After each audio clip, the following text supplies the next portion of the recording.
Ovulation भी होता है, फर्टिलाइजेशन भी होता है, लेकिन इम्प्लांटेशन नहीं होता। बच्चा बच्चेदानी की दीवारों में चिपक नहीं पाता है।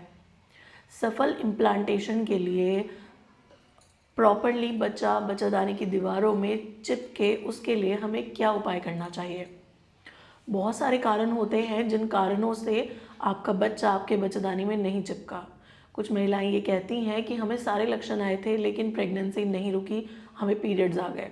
उसका कारण यही होता है कि आपको इम्प्लांटेशन सक्सेसफुल नहीं हो पाया, कुछ दिन ऊपर चढ़े और फिर आपको पीरियड आ गए।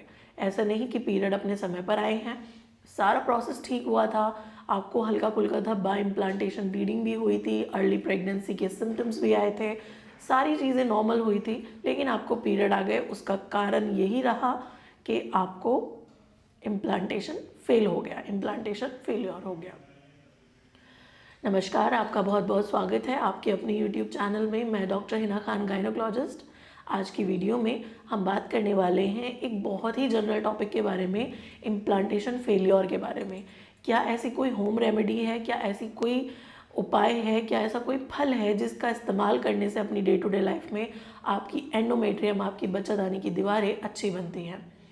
एक नॉर्मल प्रेगनेंसी के लिए हमारी एंडोमेट्रियम 13 से 15 mm के बीच में होनी चाहिए। यदि 13 से 15 mm के बीच में नहीं होती है, तब फिर आपको बार बार मिसकैरेज होने का खतरा बढ़ता रहता है। हमारे पास कुछ महिलाएं ये कहती हैं कि बच्चादानी, हमें बताया गया है कि हमारी बच्चेदानी कमज़ोर है, इसलिए बार बार बच्चा ख़राब हो जाता है। तो जी हाँ, बिल्कुल सही बताया गया है। बच्चादानी की दीवारें उतनी मजबूत नहीं बनी हैं जितनी बननी चाहिए थी, और उसी कारण से आपको बार बार इम्प्लांटेशन फेलियर होता है, बार बार बच्चा ख़राब हो जाता है। तो जैसे कि आपको ये बार बार हो रहा है कि बार बार बच्चा ख़राब हो रहा है, बार बार आपको ब्लीडिंग आ रही है, तब फिर आपको करना क्या है। इसके लिए आपको पूरा महीना केवल एक ही उपाय करना है। पीरियड के शुरू होने से और आपके अगले पीरियड की डेट तक आपको केवल 2 फलों का सेवन करना है, चुकंदर और अनार। बीट रूट का सेवन आपको करना है, चुकंदर का सेवन करना है। आप इसे किसी भी रूप में अपनी डाइट में ऐड कर सकते हैं। आप इसका सूप पी सकते हैं, आप सैलड के रूप में खा सकते हैं। जूसेस वगैरह को मैं कभी प्रेफर नहीं करती, बट स्टिल यदि आप इसका जूस पीना चाहें तो आप जूस पी सकते हैं। उसके बाद आता है अनार। अनार का दाने खा सकते हैं, आप उसे सैलड में डालकर खा सकते हैं। किसी भी चीज़ में अपनी डाइट में आपको अनार को इंक्लूड करना है। यदि आप इन 2 फलों को अपनी डाइट में इंक्लूड कर लेते हैं, या 2 में से एक फल को भी अपनी डाइट में इंक्लूड कर लेते हैं, इन 2 में से एक चीज़ को भी यदि आप अपनी डाइट में इंक्लूड कर लेते हैं, तब आपके प्रेग्नेंट होने के चांसेस 99% हो जाते हैं। बहुत ज़्यादा बेनिफिट होता है केवल इन 2 चीज़ों का यूज़ करने से। तो जैसे हम बार बार ये बात कहते हैं कि हमें इम्प्लांटेशन फेलियर हो रहा है, तो केवल ये 2 चीज़ें खाने से आपको काम नहीं चलेगा।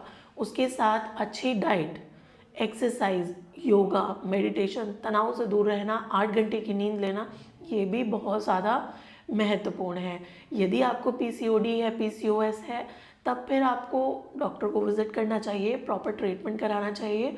होम रेमेडीज़ से इनका इलाज नहीं होता है, घरेलू नुस्खों से इनका इलाज नहीं होता है।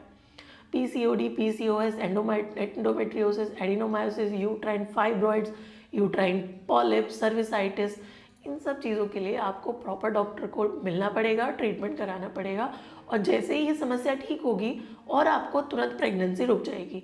साथ में आप एक चुकंदर और एक अनार का सेवन हर दिन करें। आपकी जो पीरियड का फ्लो जिन महिलाओं का कम आता है, जो बोलती हैं कि पीरियड कम कम आता है, उनके पीरियड का फ्लो भी बढ़ जाएगा, नेचुरली बढ़ेगा। तो आपको इनका सेवन करना चाहिए। उम्मीद है ये दी गई इन्फॉर्मेशन आपके लिए हेल्पफुल रही है। यदि वीडियो हेल्पफुल है तो ज़्यादा से ज़्यादा महिलाओं से शेयर करिएगा। यदि चैनल पर नए हैं, पहली बार आप मेरे वीडियोस देख रहे हैं, तो चैनल को सब्सक्राइब ज़रूर करिएगा, बेल आइकन को दबाइए, जिससे सबसे पहले नोटिफिकेशन आपको मिल सके। आप मेरे सेकंड चैनल को भी सब्सक्राइब कर सकते हैं, doctor Hina Khan pregnancy tips को सब्सक्राइब ज़रूर करिएगा। धन्यवाद।